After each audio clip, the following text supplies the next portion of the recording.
Shalom, shalom. We're back with another video. So before I get started, I want to give all praise, honor, and glory to Yahweh, Bahashem, Yahweh Shai, Bahashem, Rechak Wadash, to the apostles and elders of Great Millstone who rule well. I'd like to give double honor. Shalom to the 144,000, to the 1/3, to the hopeful elect. Shalom. All right, we're here with a lesson I'm going to call the Good Faith Law. And it goes into this article by the U.S. Sun by Anna D. Amico 2 hours ago that says bank can automatically freeze accounts under the new July 1st Good Faith Law, and access can be denied up to 30 days. A bill allowing bank to freeze account for up to 30 days had been signed into law in one state. The litigation was proposed due to an increase in bank fraud impacting one specific demographic. All right. Let's see. One of the signed bills was HB 945, which covered financial fraud protection for senior citizens, as well as tightening cryptocurrency regulations. The new law allows bank and credit unions to temporarily delay transactions when there is a reasonable suspicion of financial exploitation. Holds may be put on transactions involving an account held by an eligible adult or on which an eligible adult is a beneficiary on account of a person suspected of perpetrating the exploitation. Under the bill, eligible adult is defined as someone 65 years of age or older, or a disabled adult. If a hold is placed, the bank or financial institution must notify all parties authorized to access the account, and any trust contract on the account is written within 3 business days. If the institution reasonably believes someone with access to the account may be involved in a suspected exploitation, they do not need to be notified of the freeze. The bank or credit union must also investigate the fact and circumstances that led to the hold. After 15 business days, the hold expires, but the financial institute may extend the hold for up to an additional 15 business days if your review of the facts supports a reasonable belief of exploitation. And you got to remember, business days do not include weekends. So that's Monday through Friday.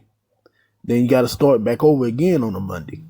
So even though it's 15 days, it's going to be way more than that. You just put the 15 days and add what? Let's see. That's 5, 10. Then at 3 weeks, like I said, to a month, basically. You got a month of them holding off your bank account, meaning no way you can go buy or sell, no way you can get money, or no way you can take money out. The bill also includes immunity provisions for banks and credit unions and their employees who act in good faith and reasonable care when freezing accounts, according to the bill.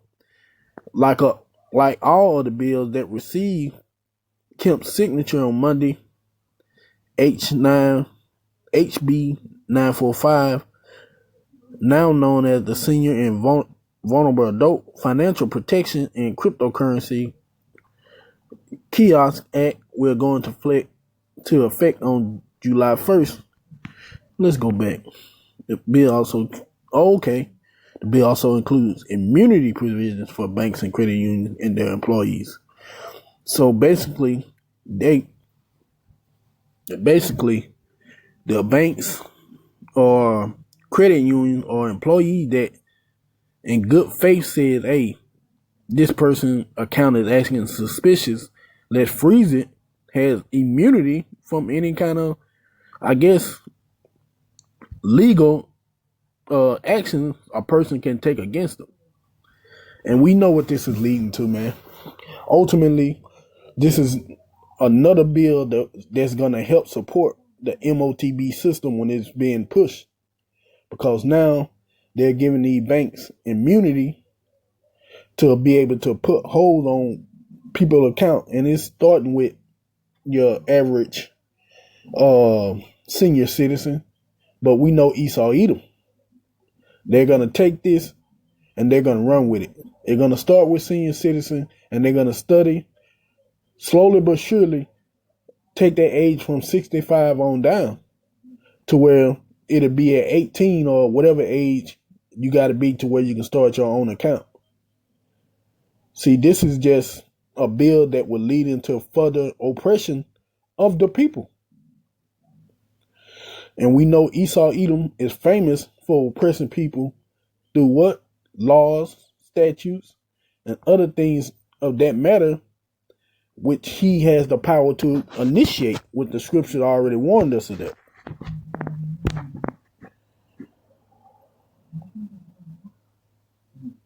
This is Isaiah 10:1. Woe unto them that decree unrighteous decrees and write grievousness which they have prescribed. And that's what we're seeing with this bill. And that's what it's going to end up being. A very grievous doctrine. Yes, this law is going to become something very grievous unto the people. Because we know Esau Edom, through his craftiness, can take this law that he's trying to seem like he's trying to help people with and turn it into something way worse than what people can even imagine. Because through the knowledge, wisdom, and understanding of these scriptures, we understand that this man Esau Edom and his crafty works that he can pull off, that he can take this law and, let's say, drop the age limit to 18, then put in provisions like or amendments to the law to where it can go into just from seeing suspicious things about somebody's account to people saying things about the government, or people protesting, or someone who's unhappy with their job, which this decree can become very grievous unto the public. But we also know that's the craftiness of Esau Edom. He'll make it start off as something helpful, but in the end, it end up being very hurtful.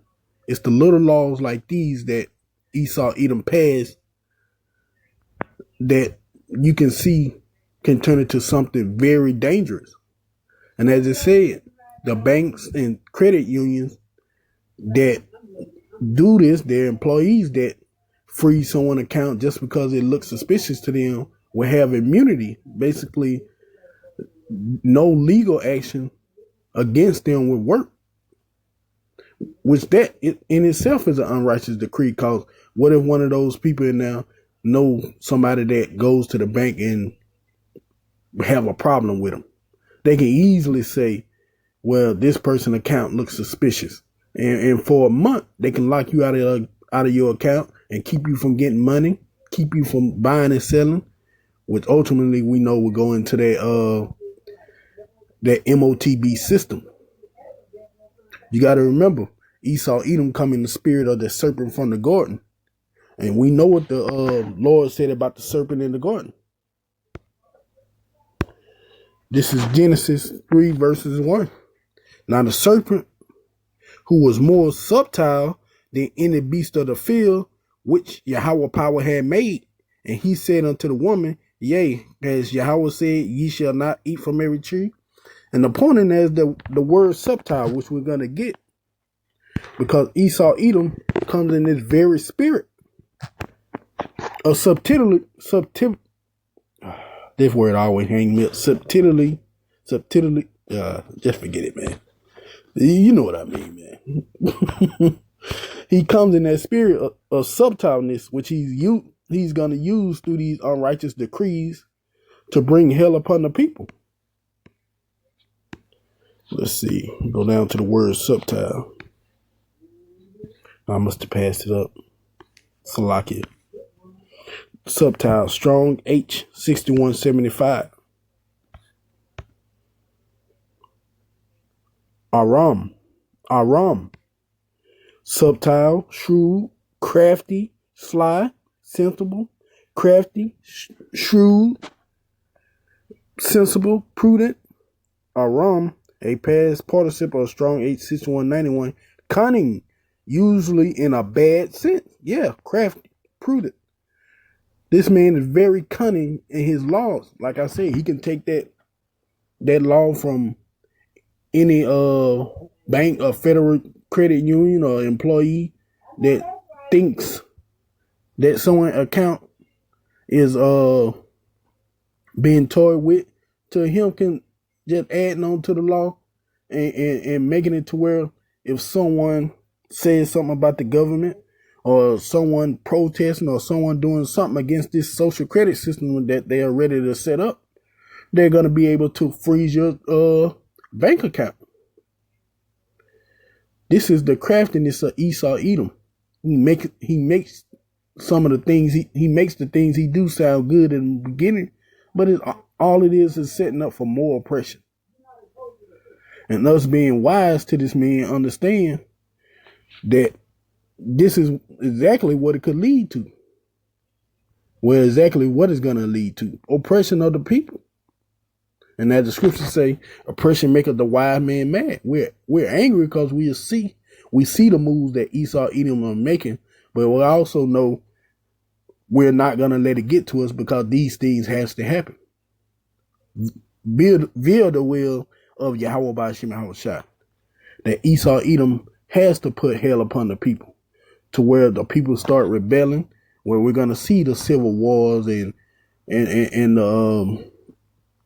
what did they call sedition and things of that sort, because the people are going to be pushed over the edges with these unrighteous decrees, with these grievous laws that Esau has the power to prescribe upon the people. So we know that he's very crafty and he's going to use this. That's why we understand when we see these laws like this being passed, that it's going to end up leading into something bigger. We understand that Esau Edom can't be trusted, nor the laws that he passed, which we're going to end it out here. This 2 Corinthians 2:11 in the NLT. So that Satan will not outsmart us, for we are familiar with his evil schemes. Yeah, we understand that Satan, who is the modern day white man, the fleshly counter to the spiritual demon Satan, we understand that through his unrighteous decrees that he's going to bring hell upon the people. Even the ones that look like they're going to help will sooner or later be turned into something evil, which will bring hell upon the people. That's why we got to stay on our watch and be very mindful of these little laws like this that might slip through the crack, because these be the ones that you don't think will end up being something grievous, that you think won't end up being something evil, and it turns out it is, because Esau Edom can turn it that way. But that's all I had to say on that. I hope this lesson was edifying. I'm going to give all praise, honor, and glory to Yahweh Ba'ashem Yahushua. Shalom.